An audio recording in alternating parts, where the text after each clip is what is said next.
I love creating things, and if I feel that something could be done better, I will step in and try to do it. Richard Branson top 9 rules for success. You see, there are many entrepreneurs that I study, that I follow, and Richard Branson is one of my heroes. Not just because he is a billionaire, but he's the only entrepreneur in the world that has built 12, not one, not two, 12 billion-dollar companies in 8 different sectors. I want you to think about this. Just to build, forget a $100 million company, a $1 billion company in one sector, that is already extremely difficult in someone's lifetime. To build 12 different companies in 8 different sectors, to be able to do that, just think about it, how innovative he has to be, how good he has to be as an entrepreneur. So today I want to share with you his top rules for success. At an early age, I didn't know I was dyslexic at the time, but I am dyslexic. And therefore, when I went off to school, I found conventional schoolwork hopeless. IQ tests, I would turn them upside down, and whichever way I turned them, I couldn't make sense of them. I decided at a very young age that I needed to get out of this environment and carve my own way in life. So same thing when Richard Branson has learning disability, where it's difficult for him to learn, and maybe the school system label him a certain way, and probably not labeling him as you're going to be super successful and be a billionaire. Same thing with me. When I first came to Canada, I was a C student. I wasn't one of those people that had a good education or that had a good resume. In fact, I never ever graduated from college. I never went to university. So that's just me. There's a saying is, C students, the students that don't do particularly well in school, they are the ones who go out there and build companies, and they are the entrepreneurs, and eventually the B students and A students end up working actually for the C students. That happens too. So don't let that hold you back. Just because someone labels you a certain way, or you don't do well in school, and comment below if you are not an A student, that's perfectly fine. I didn't do that well in school. Richard didn't do that well in school. To become an entrepreneur is not easy, and a lot of people who try to become entrepreneurs, they fail along the way, but good ones pick themselves up and they try again until they succeed. What an entrepreneur needs to do, first of all, is come up with an idea that will make a positive difference to other people's lives. And if you've got an idea that's going to make a positive difference to other people's lives, you've got a chance of building a business. And then you need to get a great group of people around you who believe in what you're trying to do. And then you need to just say, screw it, let's do it, and get on and try it. You see, as an entrepreneur, it's not about you being just knowing everything and you'll be able to do everything. No, first you gotta have a good idea, like Richard Branson says, then you might have a chance, not guaranteed, but you might have a chance for success. Here's my definition of an entrepreneur. I believe an entrepreneur is a person with a vision who orchestrates other people's time, money, resources, and talents to make his or her vision real. Ponder on that. Somebody came along to the magazine with a tape. I loved the music. Didn't have a record company. Sent him to lots of other record companies. Nobody would sign him, and so decided to form a little record company around him. And his name was Mike Oldfield. His album was called Tubular Bells, and it did well. So that was the start of our record company. I could so relate to this. I remember when I was a copywriter, at first I was struggling to get clients because I was so young. I was 20-some years old, and with my thick accent and average English, and it wasn't easy to get clients. And I thought to myself, what could I do to elevate, to take me to the next level? A little bit faster, because I needed to make money to pay off my debt and also to support my mom. And I was talking with other more seasonal, more experienced copywriters back then, and they were all telling me the same thing. Well, Dan, you gotta pay the dues. You got to write for a lot of people for free for many, many years, and then eventually, maybe after 10 years, you'll be able to charge what we charge, which is maybe could be $5,000, $10,000 per client, or I was charging a few $100s per client. So I thought to myself, that's not very good. I don't have that much time. What could I do? I need to ignore conventional wisdom. Instead of taking the stairs, I want the elevator. Where's the elevator button? I want to find what is the shortcut. What could I do to accelerate my progress? So I came up with the idea. I put together a little product, a little program called $1 Million Marketing Secrets of the World's Greatest Copywriters. I know it's a long title. It's not a good title. I was 20-some odd years old, okay? So give me a break here. But that's the best title I could come up with at the time. And here's what I did. I interviewed some of the best copywriters on the planet at the time, right? And I was in my 1-bedroom apartment. And the way that I would record it is through a little cassette tape player. That's correct. Not MP3, not Skype, not Zoom, cassette tape player, okay? One of those, right? And I would record it. And because I didn't have any like recording device, this is how I recorded the interview. So I approached them, and I have my phone, landline, and I have my recorder like this. So if I interview them for like an hour, that's the whole interview. Now, just to make sure, because my voice is too loud when I record this way, I would do the interview like this, right? For an hour, just like that. And I interview 18, 19 of them. I put together this little product. I was nobody. I was doing this interview in my 1-bedroom apartment, living with my mom.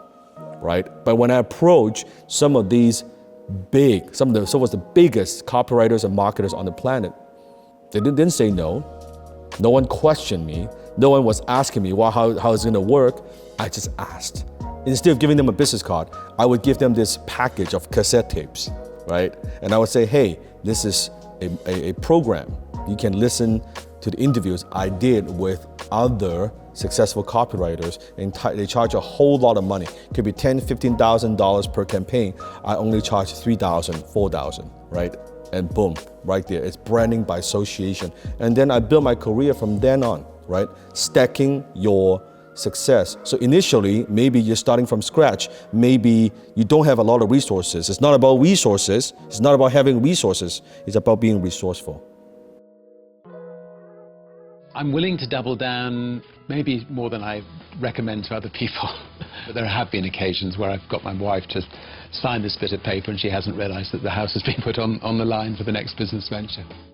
I think as an entrepreneur, a lot of people, they think entrepreneurs, we take crazy risk. And Richard Branson, obviously, he takes a lot of risk.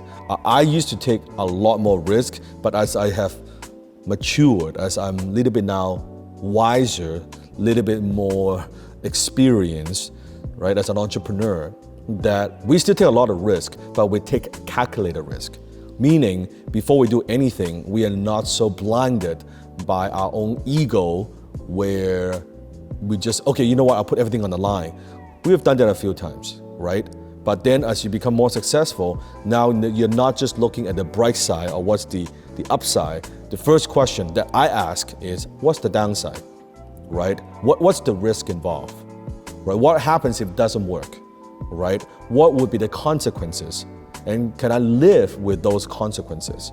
So I think we need to, as an entrepreneur, to expect the best, but also prepare for the worst. Never use the I word. I mean, it's, you know, you're a team. We're doing this. We're doing that. Just never ever, you know, let it sort of center on yourself, and just be a great leader of people. I think that is one of the most important qualities of an entrepreneur, and that's leadership. And leadership is not easily taught, right? It's not something that you can just read from a book. And there are many leadership books out there. But what Richard Branson is talking about, there's no I in leadership. It's we, how we do it together as a team. So even with Team Dan Lok, with my brand, although it's my name, but really, Team Dan Lok, it's not me. The Team Dan Lok, it's us. It's my entire team. My organization, it's my entire team. Every single person has their role so that I could do what I do. I play a part in it, but every other members within my team plays a very, very important role as well.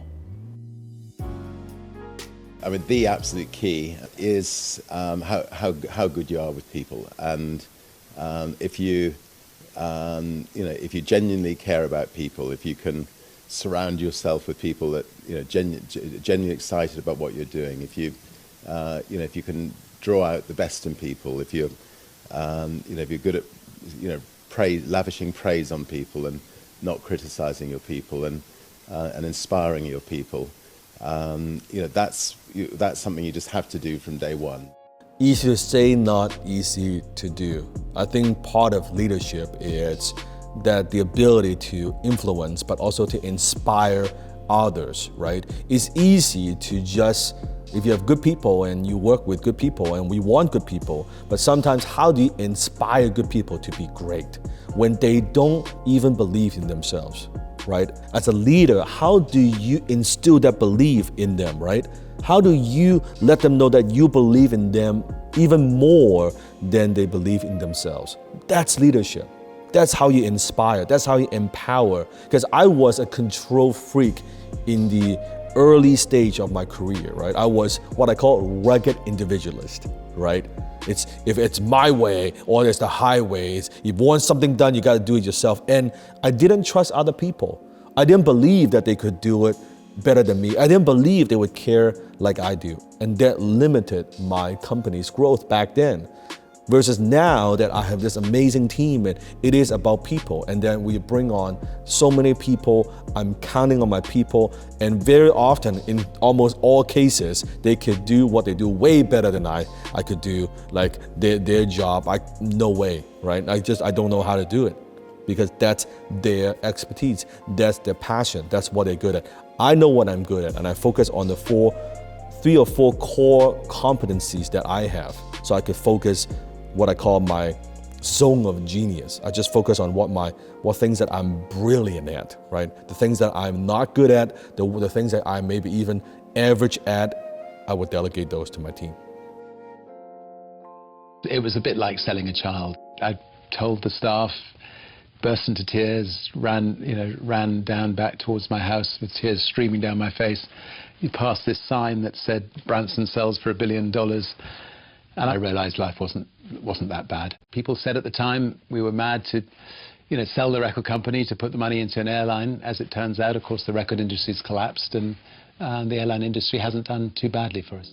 I love how humble he is. Well, most people, they think like that, and the record industry collapsed, and hasn't done so bad. He built $1 billion company. Oh, it hasn't done so bad. He's so humble, but as an entrepreneur, I think there's an underlying lesson there to be able to see a little bit further ahead, to know that, okay, what I have is good, but you don't want to sell in a down market or sell in an up market, right, as a company. So you want to think about, okay, if whatever I'm doing now, maybe the technology might be obsolete, or what about the needs in the marketplace? What about consumers' behaviors? Are there any changes? You need to predict, you need to be able to see just a little bit further. You don't want to be reactive when these changes happen, right? You don't want to be like panicking when these things happen.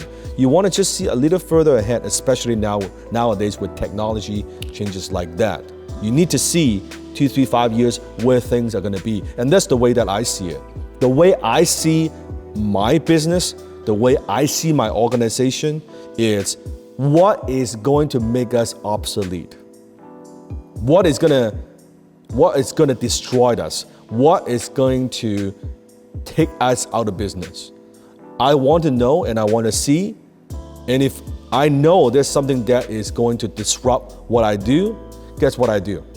If I know there's something that is going to kill the business, I want to be the one that kills my own business. Meaning I want to be the one who is a disruptor. I want to think ahead. I want to think 2, 3, 5, 10 years ahead, so that I want to be there first, so I don't need to wait. Just like Blockbusters and Netflix, very good example. Blockbuster didn't see how internet, how video streaming would disrupt the industry. They thought they are in the video rental or game rental business when in fact they're in the entertainment business, right? And where consumers are going, how they're consuming content, how they want to consume content. The executives at Blockbusters don't see that.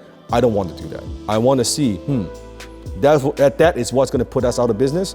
I want to be the one who puts us out of business, and we invent my business model every few years. Every few years. That's how I see it. You know, if you want to be a true entrepreneur and, you know, build a lot of different businesses, you've got to be a great delegator. Try to find people who are better than you all the time. Try to find people who are better than you to put you out of business effectively. So, you know, whatever you're spending all your day doing, try to find someone who's better than you to do that, to replace you at it, so that, you know, you can go off and, you know, think about the next big picture. You know, an entrepreneur is not a manager. I mean, an entrepreneur is somebody who is great at conceiving ideas, starting ideas, building ideas, but then handing over to really good managers to manage the businesses.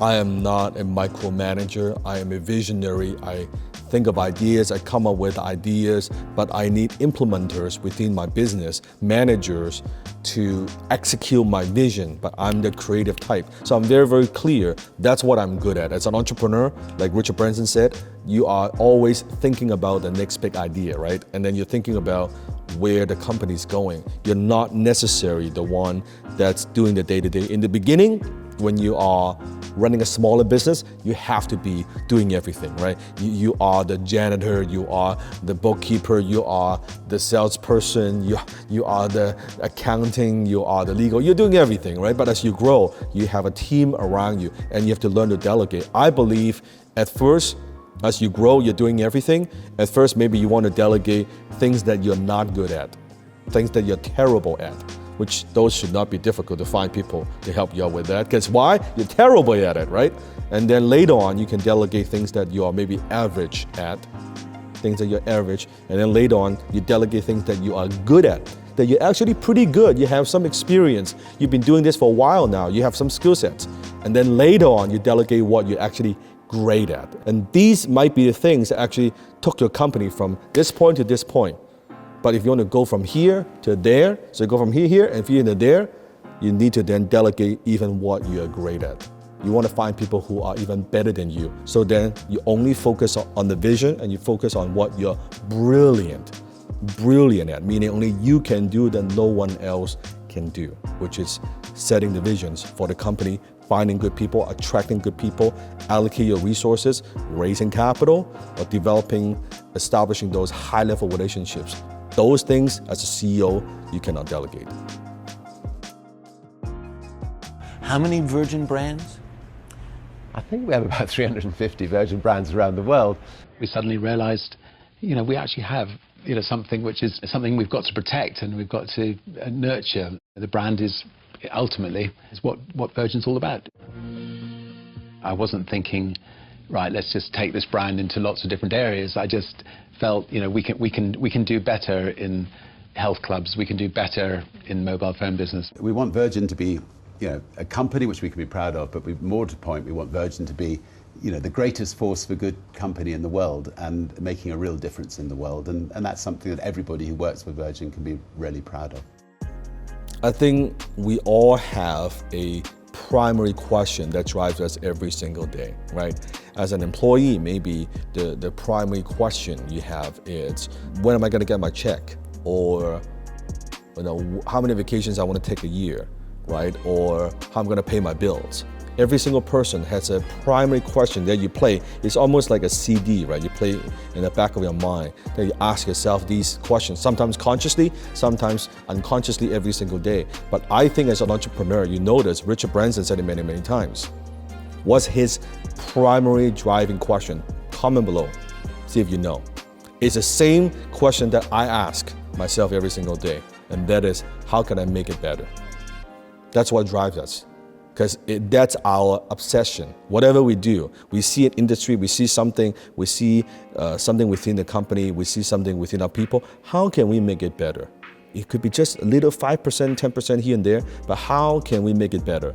And as other people thought, well, you cannot make it better than that, then we ask, how can we even make that better? How can we make it better? That's what drives us. And I believe that's what drives entrepreneur. They see something, a product, a service, a need in the marketplace that's not being fulfilled, that doesn't meet the standard. They say, hey, I can do better than that. I can create something better than that. I can fulfill the need better than that. And they go and execute and put together a team of people. That's what entrepreneur. That's what entrepreneur does. That's all entrepreneur does.